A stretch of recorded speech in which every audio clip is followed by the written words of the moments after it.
Bayern Munich are set to advance their pursuit of Anthony Gordon. talkSPORT understands. Vincent Kompany's side have won their 35th Bundesliga title at the weekend, have made adding another winger this summer a top priority. Gordon's thought to be open to a move to the Bundesliga, even though a starting spot the Allianz is not guaranteed. Sources reveal the England international has already spoken to Harry Kane about life in Munich. Newcastle United reported to be willing to sell, providing their valuation of at least £75 million is met. Do you think that there's a possibility that Bayern might balk that valuation, Coisty? 75 million? It's a lot of money. I mean, he's a, No, a good player. Fully fledged England international. Oh, 100%, mate. 75 million. Far too much. Far too much. Good player. I like him. Hasn't shown any level of consistency in the league. I would say best form's been in the Champions League or certainly Europe. Would he be interested in going? You better believe he would. I mean, if you're Anthony Gordon, crikey, a move to Bayern Munich, why would you not? But because you might not play every week. I know, I get that. And I was just about to say, you look at it, we've got Musiala, Diaz, Guerrero, I mean, Elise, Harry Kane, Gnabry. He won't start. I mean, if Bayern Munich were playing PSG today and he was in that squad, he wouldn't start, right? He would not start. He would not start a must-win game for Bayern Munich. So he'd have to go there and bide his time, get the games. I know he changed his team a little bit for the decided the league winning game at Stuttgart at the weekend. He left Kane on the bench. Nicholas Jackson played. Elise on the bench as well. Lima. So I get it, the whole big squad thing. We've been through that 100 times. But the fact of the matter is, he would not be in a starting lineup in a game that Bayern Munich had to win. But from his point of view, what an opportunity to go to one of the biggest clubs in world football. If he's got the self-belief that he can break into that side, well, he probably has. But would Bayern Munich be willing to pay £75 million for somebody who wouldn't be an automatic starter? I mean, the answer to his question is I don't know, but I wouldn't be doing it. I mean, so many questions. I mean, if you're talking 25, 30, it's a different argument, a different conversation. Yeah, but clearly not. Newcastle want to bring that money in. And look, I think it's good business for Newcastle. Yeah. Dear me. Their last summer was difficult, to say the least, for Newcastle, with the Alexander Isak saga running on and on and on. And you fear for them a bit this summer, don't you? There's talk about Gordon now, there's talk about Eddie Howe. We've also got, rumbling away in the background, sort of PIF funding speculation. Oh, no. Because we know there's a doubt about the future of live golf, which, PIF are funding. Barry Hearns announced that one of the two big snooker events that staged in Saudi is being moved because, again, the Saudis are looking to cut back on their investment. I've got no clue whether or not they're thinking about cutting back on their footballing investments or not. They probably will. I'm saying they probably will. If they were going to, you'd seriously think it would start abroad. World Cups and all that stuff, their own league. It would be a disaster for them to start doing anything with that at this moment in time. So I think football at this moment in time would be their probably last avenue to kind of start pulling out of. But I get the whole thing with living, particularly snooker and things like that. But Jeff, I mean, it's all very well saying you've got money to burn, and that certainly looks as though that's been the case with their sporting activities. I mean, they cannot be getting any return on anything, really. You think the money that they've put out in live, you think the money they're playing some of these guys in their own league, they're not.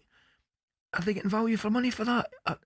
I wouldn't have thought so. I mean, I don't know the financial implications and the ins and outs of it, but dear me, they cannot be making any money on it.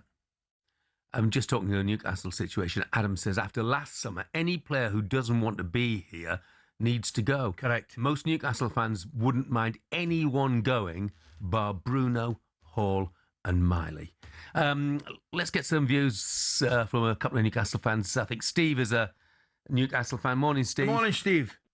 Morning, guys. Is all right? We're in good form, good, thanks, Steve. mate. Yeah. What do you think? Good stuff. Will Eddie be in charge next season? Do you want him to be in charge next season? I've always been a massive Eddie fan. I think the stuff he's done for the club has been absolutely incredible. But I just feel that the tide is starting to turn. You hear amongst the fans, certainly on social, it's definitely starting to turn a little bit toxic. I think the big thing with Eddie we've seen this season is he's got a really strong plan A. He tends to fly out the traps. We'll have that first strong 20, 25 minutes. But it feels like just teams have worked that out. And after that sort of time, we're seeing Newcastle just going into a shell. And it feels like really, I don't know, I really don't want to say it's run its course, but maybe it's just the time to maybe look at some new ideas. Like Eddie's a brilliant guy. He gets the club. He signed some incredible players. But it's just whether that 4 years that we've had under Eddie, which has been the best, certainly since Keegan and Bobby Robson, whether it's just maybe it's time for a change. I don't necessarily want it to be that, but I think it's a big end of the season for Eddie. And I think that's the main thing that Newcastle fans are thinking of. Steve, it's funny, mate.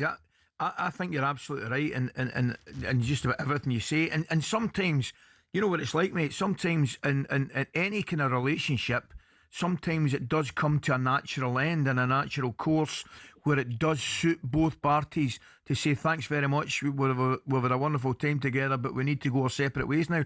And I'm not sure whether that's the case with Eddie right now. I actually think it might be.